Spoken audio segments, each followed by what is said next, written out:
Welcome back नाजरीन। हम गुफ्तगू करें अशतर औसाफ साहब से और अब्दुल मुईज़ जाफरी साहब से, और हम उनसे बात कर रहे हैं अदलिया के हवाले से। और अशतर औसाफ साहब, सर आपने जाफरी साहब की भी बात सुनी, बट सर ये उनके बकौल कि ये सारा जो जिस तरह इलेक्शन हुआ और इलेक्शन के बाद जो सेटअप बनाया उसको संभालने की ये कोशिशें की जा रही हैं, चाहे हम 26वीं आईनी तरमीम की बात करें, 27वीं की, या ये जो कुछ जजेस के ऊपर इतना दबाव डाला गया और अब हुकूमत उनको सियासी कहती है।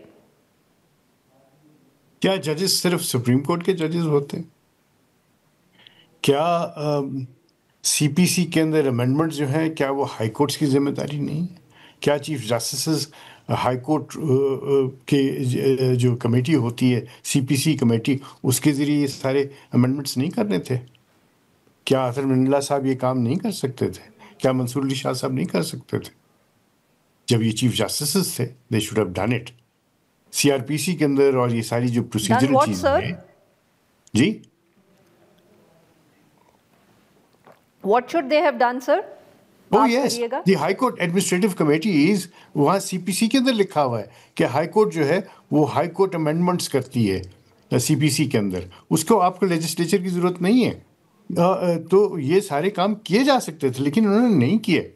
ये जो कुछ बातें, मैं बहुत इज्जत करता हूँ जाफरी साहब की, उनकी जो लिखी हुई चीज़ें मैं बहुत गौर से पढ़ता हूँ, लेकिन ये बात कहना कि ये सारी चीज़ें इस तरह हैं, I think it was a very, बहुत उन्होंने जो बात की वो उन्होंने अपनी चिट्ठियों में तो नहीं लिखी, और मैं समझता हूँ कि जो मिर्ज़ा साहब हैं, जो हाई कोर्ट के जज हैं, उन्होंने ऐसी कोई बात नहीं लिखी, उन्होंने तो सिर्फ अपना इस्तीफ़ा दे दिया।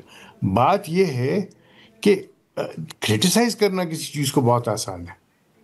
क्या हमने कभी कोशिश की टू फाइंड आउट कि तरीक़ाकार क्या है इस्लाहात लाने का?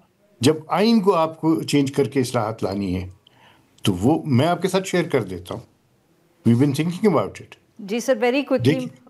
जी, वेरी क्विकली, प्रोविंशियल लॉज हैं, फेडरल लॉज हैं, वाई कांट, और प्रोविंशियल आपके सारे हाई कोर्ट्स हैं और आईसीटी का भी हाई कोर्ट है। जब प्रोविंशियल लॉज आपके मौजूद हैं, फेडरल सब्जेक्ट्स आपके हैं, उनके ऊपर भी लिटिगेशन होती है, इन सब के ऊपर लिटिगेशन होती है, और वो सब के सब जो है वो हाई कोर्ट में जब आते हैं तो कन्फ्लिक्टिंग व्यूज़ भी आते हैं। तो जब आपके बैंकिंग का और कस्टम्स का और इनकम टैक्स का और ये सारे मामला जो हैं, उनके लिए आपकी कोर्ट पहले से मौजूद हैं, लेकिन वहाँ से अपीलें जाती हैं हाई कोर्ट्स के अंदर, जो प्रोविंशियल हाई कोर्ट्स हैं। तो क्यों नहीं ऐसा किया जा सकता कि सारे सिस्टम को इंटैक्ट रखते हुए भी आप स्ट्रीम्स को सही करें? आप एक फेडरल हाई कोर्ट बनाइए, फेडरल हाई कोर्ट के बेंचेस जो हैं वो मुख्तलिफ हाई कोर्ट्स में करें, वहाँ पे ये सारी चीज़ें आएँ, और प्रोविंशियल हाई कोर्ट्स को मत छेड़ें। Out of time, so I have to give Jafri साहब द कंक्लूडिंग रिमार्क्स। जी जाफरी साहब, आपसे सुनी अशतर औसाफ साहब की बात कि कुछ या बहुत कोताही जजेस की भी रही जो मुख्तलिफ हाई कोर्ट्स में काम करते रहे। जी बिल्कुल कोताही रही, मैं नहीं कहना चाह रहा था कि नहीं रही, मैं तो सिर्फ ये हाईलाइट कर रहा था कि रिफॉर्म जो है वो नीयत ही नहीं है इस हुकूमत की। रही बात कि इन जजेस ने क्या किया, अतर मिनल्ला साहब ने डिजिटाइज किया इस्लामाबाद हाई कोर्ट को, बल्कि अतर मिनल्ला साहब को ऊपर ले जाने का मकसद ही ये था कि वो वहाँ पर जो पावर्स दैट बी हैं उनकी मनमानी होने से के खिलाफ एक रुकावट थे। मंसूर अली शाह साहब ने कंप्लीट जो रोस्टर सेटिंग है और जो केस फाइलिंग है और जो केस लिस्टिंग है वो लाहौर हाई कोर्ट में डिजिटाइज करने की ही मुहिम चलाई थी, जो उनके खिलाफ वहाँ के वकला सरापा एहतजाज होकर साकिब निसार साहब के पास गए थे, और उनको भी एलिवेट इसीलिए किया गया था। तो ये दोनों जज साहिबान तो कम अज कम सफ़र कर चुके हैं रिफॉर्म करने की कोशिश का नतीजा। बहरहाल मैं बात रिफॉर्म की, मैं ये कह ही नहीं रहा था ये कर सकते थे, नहीं किया था, नहीं किया होगा। मिनल्ला साहब की ज़िंदगी में बहुत सारी खामियां हैं, वो सब लोगों ने जो उनके मुखालफिन हैं आजकल अयां कर रहे हैं।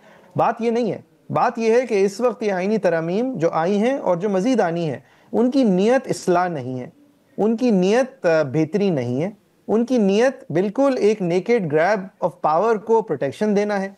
वो एक आज़ाद जहन अदलिया का होते हुए ये नामुमकिन है। और जिस तरह आपके शो पे ही सलाउद्दीन साहब ने शायद कहा, ये जो पावर ग्रैब होता है, जो इलेजिटिमेट पावर ग्रैब होता है, इसके अंदर आरफा साहिबा ना आज़ाद अदलिया आप हजम कर सकते हैं, ना आज़ाद सहाफ़ी हजम कर सकते हैं, और ना आज़ाद सियासत आप हजम कर सकते हैं, क्योंकि आप आज़ाद सहाफ़ियों को 6 साल 8 साल से निगल चुके हैं। लेकिन फिर भी ये आज़ाद अदलिया आपको खलती है।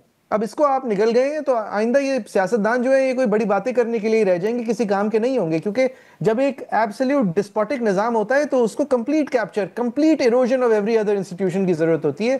2/3 हो चुकी है, तीसरी की आप देखें अभी क्या होता है। बहुत बहुत शुक्रिया हमारे 2 मेहमानों का, हमारे लिए वक्त निकाला। नाज़रीन, यहाँ पे लेते हैं एक छोटी सी ब्रेक, और जब हम ब्रेक से वापस आएंगे तो हम बात करेंगे पार्लियामेंट में क्या माहौल था जब ये 27वीं तरमीम पास हुई।